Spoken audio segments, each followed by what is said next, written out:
నమస్తే. వీటీవీ ప్రైమ్కి స్వాగతం. భగవద్గీత గురించి తిరుమల తిరుపతి దేవస్థానంలో ఒక బోర్డు సభ్యుడిగా ఉన్నటువంటి వ్యక్తి మాట్లాడినటువంటి మాటలు చూస్తే నిజంగా చాలా ఆశ్చర్యం అనిపించింది.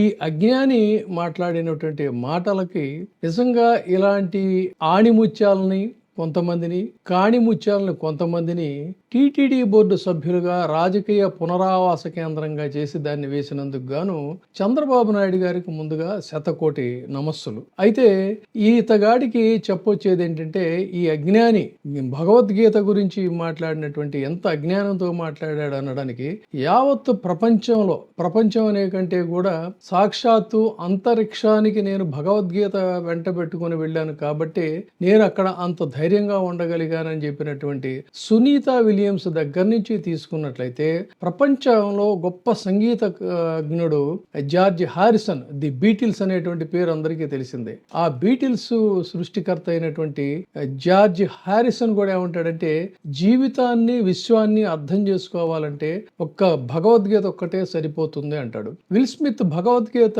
నాకు చాలా నేర్పించింది, ఇది విజయం కాదు, మన అహంకారాన్ని వదిలేయడానికి ఇది చాలా ముఖ్యం అన్నాడు. అందరికీ తెలిసిందే ఆల్బర్ట్ ఐన్స్టీన్, నేను భగవద్గీత చదివినప్పుడు దేవుడు ఈ సృష్టిని ఎలా నిర్మించాడో అని ఆలోచిస్తే మిగతావన్నీ కూడా నా ప్రయత్నాలన్నీ కూడా చాలా అప్రయోజకంగా కనిపిస్తాయని చెప్పని ఆయన చెప్పాడు. అంటే భగవద్గీతలో మొత్తం కూడా విశ్వానికి సంబంధించినటువంటి సత్యానికి సైన్స్కి మించినటువంటి సైన్స్ ఉందని చెప్పని ఐన్స్టీన్ భావించాడు. అలాగే హ్యాక్స్లీ, ఆయన భగవద్గీత అనేది ఆధ్యాత్మిక పరిణామాన్ని అతి స్పష్టంగా సమగ్రంగా వివరించే గ్రంథం అని చెప్పంటాడు. హెన్రీ డేవిడ్ థోరో, ఆయన నా మేధకు భగవద్గీత ఒక తత్వ సముద్రంలో, తత్వ సాగరంలో స్నానం చేయించిందని చెప్తాడు.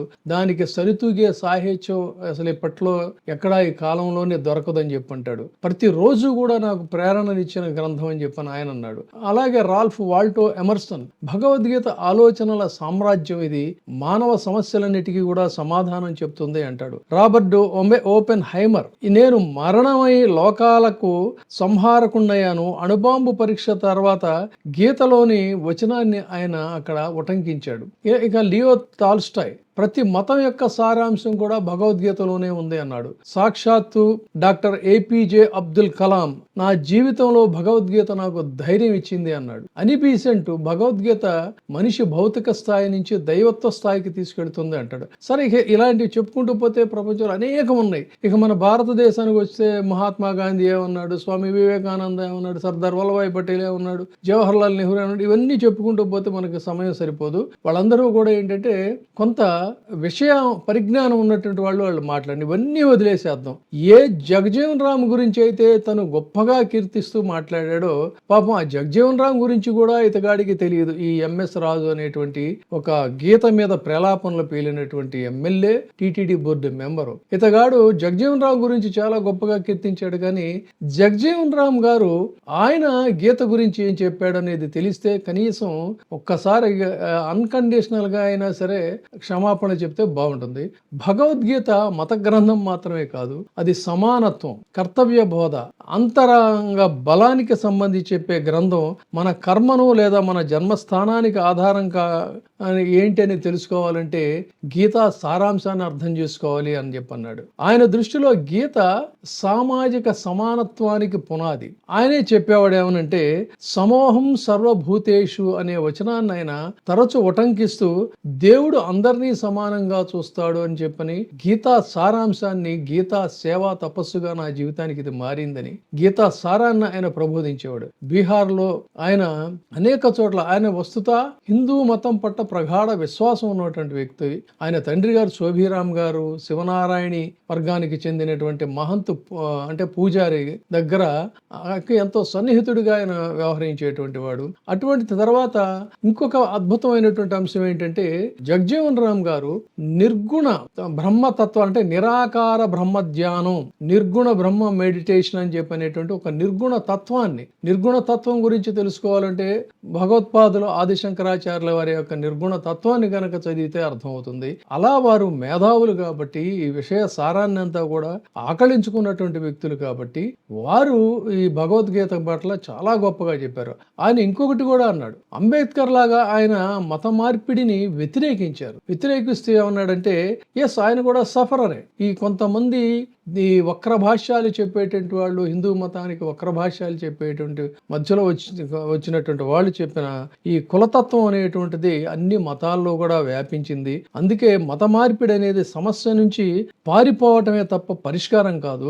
హిందూ మతంలో సంస్కరణ ద్వారా మాత్రమే మనం పోరాడాలని వాదించిన గొప్ప వ్యక్తి బాబు జగజ్జీవన్ రామ్. ఇది తెలుసుకోవాలి. కాబట్టి భగవద్గీత ఏం చెప్పింది అనేది గనక అర్థం చేసుకోగలిగితే ఇలాంటి అవాకులు చెవాకులు పేలటం అనేటువంటిది కాదు. ఇవాళ ప్రపంచంలోనే గొప్ప గొప్ప మేధావులందరూ, కొన్ని దేశాలు కూడా భగవద్గీతని పాఠ్యాంశంగా పెట్టాలని చెప్పని భావిస్తున్నటువంటి తరుణంలో ఇలాంటి అవాకులు చెవాకులు సాక్షాత్తు స్వామివారి దీనికి మెంబర్గా ఉండి కూడా మాట్లాడటం అనేటువంటిది చాలా దౌర్భాగ్యమైనటువంటి అంశం. అందుకని నిజమైనటువంటి జ్ఞానాన్ని అర్థం చేసుకోగలిగితే గీతలోనే చెప్తున్నది ఏంటంటే శ్రద్ధావాన్ లభతే జ్ఞానం తత్పరః సంయతేంద్రియ జ్ఞానం లబ్ధా పరాం శాంతి అచిరేణాతి గచ్చతి అని చెప్పని భగవద్గీత సాక్షాత్తు చెప్తుంది. అంటే ఇంద్రియాలను జయించి శ్రద్ధాశక్తులతో ఏకాగ్రతతో ఎవరైతే సాధన చేస్తారో అటువంటి వారికి అసలు ఈ వాలటైల్ సిచ్యుయేషన్ అనేటువంటిది ఉండదు. అంటే ఈ ద్వైధీభావం, ఇది కరెక్టా అది కరెక్టా ఇదా అదా అనేటువంటి ఉండదు.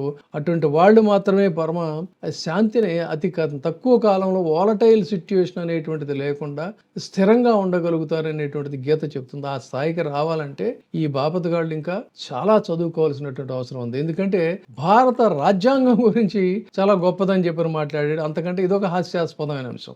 భారత రాజ్యాంగంలో ప్రత్యక్షంగా భగవద్గీత గురించి పొందుపరచకపోయినప్పటికీ కూడా భారత రాజ్యాంగంలోని ఆర్టికల్ 14, ఆర్టికల్ 15 లాంటి అనేక అంశాలకు స్ఫూర్తి, ది ఎసెన్స్ ఆఫ్ భగవద్గీత. అనేక అంశాలు భగవద్గీత ఎప్పుడు కూడా సమానత్వాన్ని, ఈ విశ్వంలో ఉండేటువంటి ప్రతి ప్రాణి కూడా సమానత్వం అనేటువంటి దాన్ని ఏ రాజ్యాంగంలో అయితే చెప్పారో అది భగవద్గీత నుంచి తీసుకోబడింది అనేటువంటి అంశాన్ని, ఇలాంటి చాలా వాళ్ళకి అర్థం కాదు కానీ ఇవన్నీ చెప్పిన చాలా అంశాలు ఇలాంటివి ఉన్నాయి. కాబట్టి మూర్ఖత్వంతో ఇటువంటి వాళ్ళు మాట్లాడడం, వీళ్ళని గొప్ప వ్యక్తులుగా తీసుకొచ్చి బోర్డులో పెట్టడం అనేటువంటిది మన దురదృష్టం. కాబట్టి గీత ఇటువంటి వాళ్ళు ఎన్ని మాట్లాడినా కూడా భగవద్గీతకి కానీ దాన్ని అనుసరించేటువంటి వారికి కానీ వచ్చిన ఇబ్బంది అయితే ఏమీ లేదు.